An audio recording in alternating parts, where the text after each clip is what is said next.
Hi viewers, welcome to our channel. Mudragada Padmanabham గారు లోకేష్ గారి red book పైన కొన్ని లేఖలైతే రాశారు. మరి చాలా రోజుల తర్వాత ఆయన మళ్ళీ తెరపైకి రావడం మనం చూస్తూ ఉన్నాం. మరి ఈ లేఖల్లో ఏముంది, ఏం రాశారు ఆయన? సో ఇప్పుడు ఇదే అంశం మీద డిస్కస్ చేయడానికి ప్రజెంట్ మనతో పాటు జయదేవ్ గారు సీనియర్ జర్నలిస్ట్ ఉన్నారు. వారితో ఒకసారి మాట్లాడి తెలుసుకుంటాం. నమస్కారం సార్. నమస్తే. సార్, ఎలక్షన్స్ తర్వాత ముద్రగడ పద్మనాభం గారు ఆయన పేరు మార్చుకొని సైలెంట్ అయిపోయారు. పద్మనాభరెడ్డిగా మార్చుకొని సైలెంట్ అయిపోయారు. మళ్ళీ ఇప్పుడు తెరపైకి వచ్చేసారు.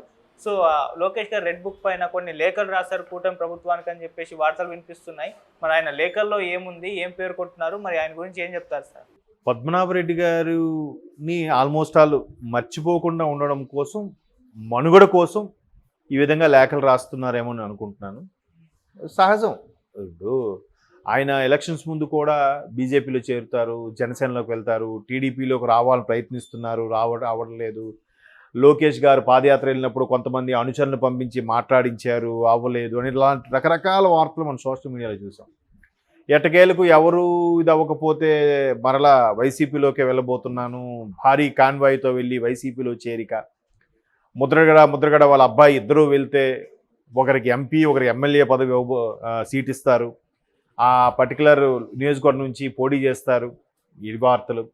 ఎట్టకేలకు ఇద్దరికి మొండి చేయి చూపించిన వైసీపీ వెనక్కి తిరిగి వచ్చేసిన ముద్రగడ గారు అనే ఒక న్యూసు, మరలా ముద్రగడ గారు ఒక్కరికే అవకాశం ఇస్తారని పిలిపించారని రకరకాలుగా తిప్పారు. అటు తిరిగి నిజంగా అది ఆయన ఫ్యాన్స్ క్రియేట్ చేశారా లేదా ఆయన మీడియాకి లీక్ చేశారా ఈ ఇన్ఫర్మేషన్ తెలియదు, కానీ చాలా జిగ్జాగ్గా అయ్యింది. ఎట్టకేలకు ఒక 1000 కార్లతో క్యాన్వాయ్గా వెళ్ళి తాడేపల్లి ప్యాలెస్లో కలుస్తానండం, ఆ తర్వాత ఒక 1,00,000 మందితో వెళ్ళి కలుస్తానండి, ఏవో ఇలాగే వచ్చే వన్ ఫైన్ డే సింపుల్గా వెళ్ళి కలిసేసి తుస్సుమనిపించేశారు. అయితే జగన్మోహన్ రెడ్డి గారు కానీ గెలవకపోతే నేను పేరు మార్చుకుంటాను అనేది కూడా పెద్ద సెన్సేషన్ అయిపోయింది. నామకరణానికి రెడీగా ఉండని చాలామంది చెప్పడం ఇవన్నీ జరిగాయి. ఇప్పుడు అందుకే పద్మనాభరెడ్డి గారు అంటున్నారు. అయితే లోకేష్ గారి రెడ్ బుక్ అంశము అనే ప్రస్తావన ఎందుకు వస్తుందని అంటే, వీళ్ళందరూ కూడా ఒక విధంగా తప్పు చేశామని భయపడుతున్నారా లేదా ఆ తప్పులని దొరికిపోతామని భయపడుతున్నారా? ఇప్పుడు ఈవెన్ జగన్మోహన్ రెడ్డి గారు కూడా రెడ్ బుక్ రాజ్యాంగం అనే మాట్లాడుతున్నారు. ఈ సోషల్ మీడియాలో ఏదైతే ఇష్టానుసారంగా వ్యాఖ్యలు పోస్టులు పెట్టారో వీళ్ళకి సంబంధించి వాళ్ళు ఎందుకో బాగా ఇబ్బంది పడుతున్నట్టు అనిపిస్తుంది. ఎంత ఇబ్బంది పడుతున్నట్టు అనిపిస్తుంది అంటే, మా ఇష్టం వచ్చినట్టు నోటికి వచ్చినట్టు మాట్లాడటము ఇవన్నీ జరిగిన తర్వాత మమ్మల్ని ఎవడేం చేయడలే, నెక్స్ట్ రాబోయే 30 ఏళ్ళు అన్న గవర్నమెంట్ ఉంటుంది అనే విచ్చలవిడిగా పోస్టులు పెట్టిన వాళ్ళందరూ కూడా తోక ముడిచారు. దానికి వర్ర రవీందర్ రెడ్డి, బోరుగడ్డ, లేదంటే ఇప్పుడు శ్రీరెడ్డి గారు క్షమాపణ కోరుతూ ఒక లేఖ, సోషల్ మీడియా వేదికగా క్షమాపణ చెప్తూ ఒక వీడియో పోస్టు, ఇవన్నీ చూశాక ఇప్పుడు ఈయన జగన్మోహన్ రెడ్డి గారు ఏం చేశారంటే, వైసీపీలో సోషల్ మీడియా ద్వారా ఎవరైతే పోస్టులు పెట్టి అరెస్టులకి గురి కాబోతున్నారో వాళ్ళ తరపున మాట్లాడడం కోసం ఒక్కొక్క జిల్లాకి 2 చొప్పున కొంతమంది నాయకులను కూడా జగన్మోహన్ రెడ్డి గారు పోస్ట్ చేశారు.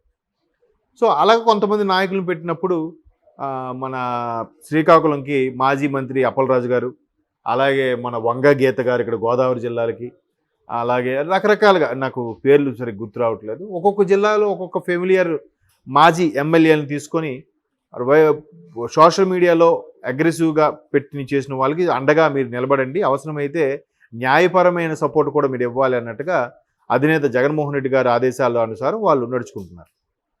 ఈయనకి మరి ఏ పదవి ఇచ్చారని నాకు తెలియదు, కానీ ఈయన ఓడిపోవడము, జగన్మోహన్ గవర్నమెంట్ రాకపోవడం కూడా స్తబ్దుగా ఉండిపోయారు. ఇప్పుడు మరలా ఇన్ని రోజుల తర్వాత లేఖ మళ్ళీ రిలీజ్ చేశారు. అంటే కేవలం ఆయన అనేవాడు ఒకడు ఉన్నాడు, కాపు సామాజిక నాయకుడు అనేవాడు ఒకడు ఉన్నాడు అని తెలియపరిచే ఉద్దేశంలోనే ఈ లేఖ రాసి ఉండొచ్చు. ఎందుకంటే రీసెంట్గా మరలా ముద్రగడ వారి అమ్మాయి కూడా జనసేన పార్టీలో చేరడం ఇవన్నీ చూసాం మనం. సో ఇట్లాంటికి సంబంధించి ఈయన ఎవరు ఫోకస్ చేయట్లేదు ఉద్దేశంతో లేఖ రాశారా, లేఖ రాసి అది మీడియాకి తెలియజేశారా అనేది తెలియదు. ఇప్పుడు లోకేష్ రెడ్ బుక్ కూడా ఎలా ఉందంటే, ఆయనగా బుక్లో రాసుకున్న పేర్లన్నీ వరుస పెట్టి అరెస్ట్ చేసేయండి అని చెప్పలేదుగా. అలా అయితే ఇప్పటికి సగం జైళ్ళు ఖాళీ ఉండవు, అన్నీ ఫుల్ అయిపోయి ఉంటాయి. అలా కాకుండా ఎవడెవడైతే వాళ్ళు గొయ్యి వాళ్ళే తవ్వుకున్నారో, ఎవడైతే వెచ్చలవిడిగా మాకేం కాదులే, ఏం మాట్లాడినా చెల్లుతుందని ఎవరెవరైతే విర్రవీగారో వాళ్ళందరూ ఒక్కొక్కరుగా ఇబ్బంది పడుతున్నారు. గతంలో జరిగిన పరిణామాల దృష్ట్యా అరెస్ట్ అవుతున్నారే తప్ప కక్ష సాధింపు అయితే కాదు. అఫ్కోర్స్ ప్రతిపక్షంలో ఉన్న వాళ్ళు నిజంగా బాగా చేసినా చేయకపోయినా బాగుంటే బాగోలేదని అనాలి, లేదంటే వాళ్ళు తప్పు చేసి అరెస్ట్ చేసినా కూడా అక్రమంగా అరెస్ట్ చేశారనే అనాలి. అక్రమంగా అరెస్ట్ చేశారనడానికి ఇది ఇబ్బంది ఏం లేదు, సాక్ష్యాధారాలు కూడా ఉన్నాయి. మరి చంద్రబాబు నాయుడు గారిని అరెస్ట్ చేసినట్టుగా సాక్ష్యాలు పుట్టించి ఎవరు అరెస్ట్ చేయట్లే. అలా అయితే ప్రతి ఒక్కరిని అరెస్ట్ చేయాలి. అలాగైతే కొడాలి నాన్నగారిని కూడా అరెస్ట్ చేయలేము కదా, ఆయన అంత ఇదిగా మాట్లాడినందుకు. ఆయన వైపు ఏం వెళ్ళలేదే, ఆయన గురించి ఎక్కడ మాట్లాడలేదు.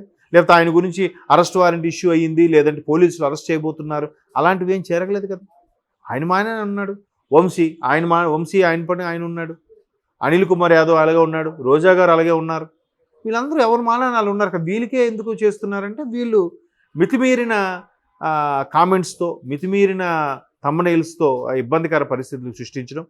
అది వాళ్ళనే కాకుండా వాళ్ళ కుటుంబ సభ్యుల్ని, ఇంటి ఆడవాళ్ళని, చంటి పిల్లల్ని కూడా వదలకుండా పోస్టులు పెట్టడం. దీనికి కామన్గా చెక్ పెట్టాలనే ఉద్దేశంతో ప్రభుత్వం కూటమిలో ఉండే ముఖ్యమంత్రులతో సమీక్ష జరిగిన తర్వాత నేను తీసుకున్నాను. నేను ముఖ్యమంత్రి చంద్రబాబు నాయుడు గారి నుంచి, ఉప ముఖ్యమంత్రి పవన్ కళ్యాణ్ గారి నుంచి, కింద స్థాయిలో ఉండే కార్పొరేటర్లు వాళ్ళ వరకు కూడా అందరినీ దృష్టిలో పెట్టుకొని ఒక చట్టం తీసుకొద్దాం, వాళ్ళకి అరెస్టులు చేద్దామని కాన్సెప్ట్ తీసుకొచ్చారు.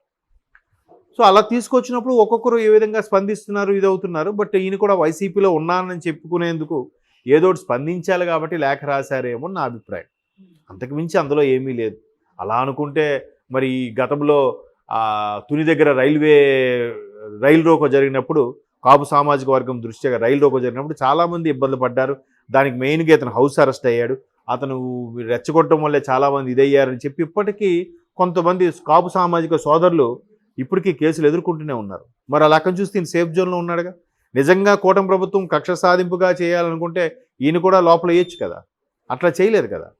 కాకపోతే బాబు జగన్మోహన్ రెడ్డి గారు, నేను ఒకటి ఉన్నాను, గవర్నమెంట్ పోయింది కాబట్టి ఇప్పటికైనా నాకు ఒక పదవి ఏదో ఇప్పించండి, ఆ పదవి చెప్పుకొని వెళ్తాను అన్నట్టుగానే ఉంది తప్ప, చాలామంది అది ఎక్స్పెక్ట్ చేస్తారు. ఒక హోదా, ఒక పదవి, ఓకే, అధికార ప్రతినిధి లేదా party general secretary, party vice president లేదా పార్టీ ట్రెజరర్, ఇలాంటి కొన్ని పెట్టుకుంటే వాళ్ళు చెప్పుకోవడానికి కూడా బాగుంటుంది కదా.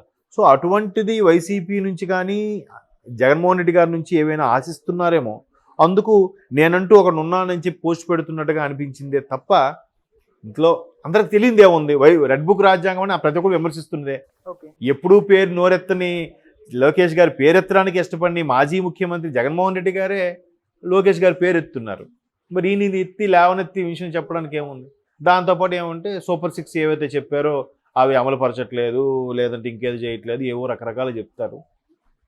ఇది ఒక పబ్లిసిటీ స్టంట్ అని నా అభిప్రాయం. Okay, thank you so much.